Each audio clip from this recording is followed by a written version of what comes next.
এখানে sound of হয়ে গেছিলো আগের ক্লাসে। তো তোমাদের আমি এ পর্যন্ত বুঝিয়েছি যে এখানে এক্স নটের মান 0, অর্থাৎ আমরা এখানে এক্স নটের মান 0 বসিয়ে তাহলে এই দুটো অংশ বাদ, তাহলে আমরা এখানে x2 + 6x = 8 পাবো। অবশ্যই এখানে ইকুয়াল দিব, আর 7x2 + 2x3 = 5, এই দুটো আমরা পাই x1 এর মান 0 বসিয়ে।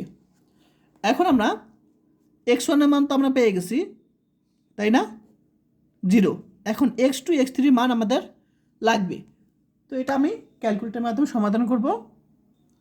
তো এখন এখানে দেখো কি আছে, দুইটা চলক আছে, তাহলে আমি ক্যালকুলেটরের মাধ্যমে এখন ইউজ করব। তো আমি এখন প্রথমে সবগুলো কি স্টার্ট করবো। এখন এখানে আমি কি দিব, ইকুয়েশন আনব 1। তো এখানে কয়টা আছে চলক, দুইটা, একটা দুইটা, x1 x2 x3, অর্থাৎ 2 লিখবো এখানে। এখন আমরা প্রথমে কি করব, তোমার আচ্ছা সহগ বসাবো। a1 মানে কি বোঝায়, প্রথমটার সহগ, ঠিক আছে। তো প্রথমটা সহগ বসাবো এখানে আমরা 1,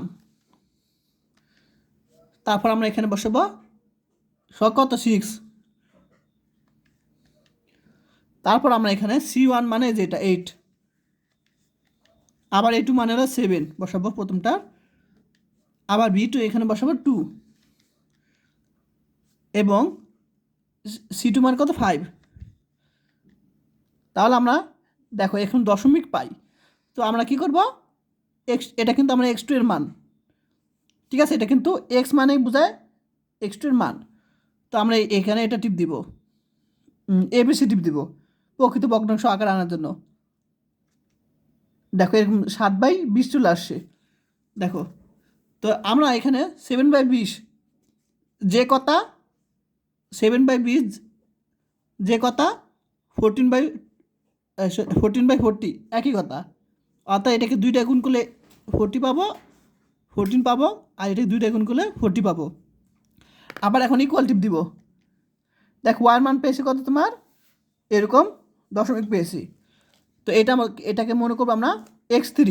এখন ABC টিপ দিব, দেখো ABC টিপ দিয়ে এরকম চলে আসে, অপ্রকৃত ভগ্নাংশ আকারে চলে আসে।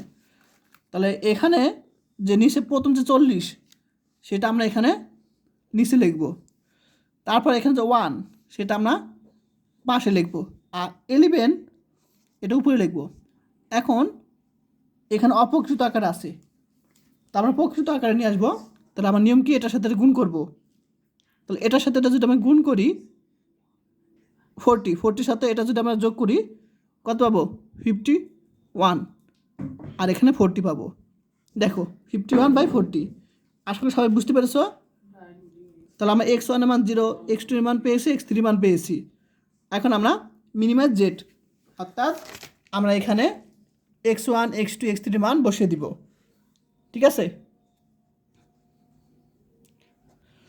তো এখন আমি এটা আমি ক্লিয়ার করব, শিফট এটা টিপ দিব, 3 টিপ দিব, হয়ে গেছে সব। এখন আমি কি করব, x1 এর মান 0, x1 এর মান এখানে বের করতে বলছে কি, সর্বনিম্ন গ্রহণ করো, অর্থাৎ জেড মিনিমাইজ। এখন x1 এর মান 0, তাহলে এটা বাদ।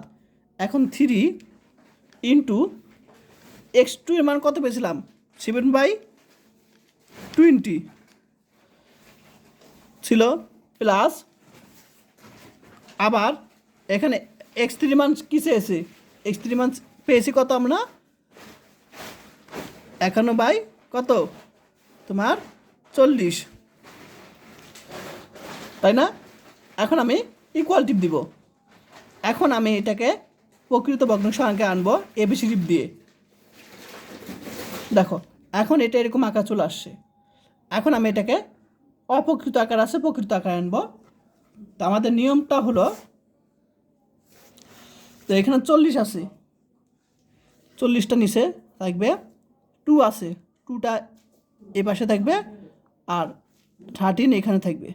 এখন নিয়ম হলো নিচে 40 তো আছেই, এটার সাথে গুণ করব, 80, 80-র সাথে এটা কী করবে, যোগ করব, এটার সাথে গুণ, গুণের সাথে যোগ, অর্থাৎ 93। এটাই হলো তোমার অ্যান্সার।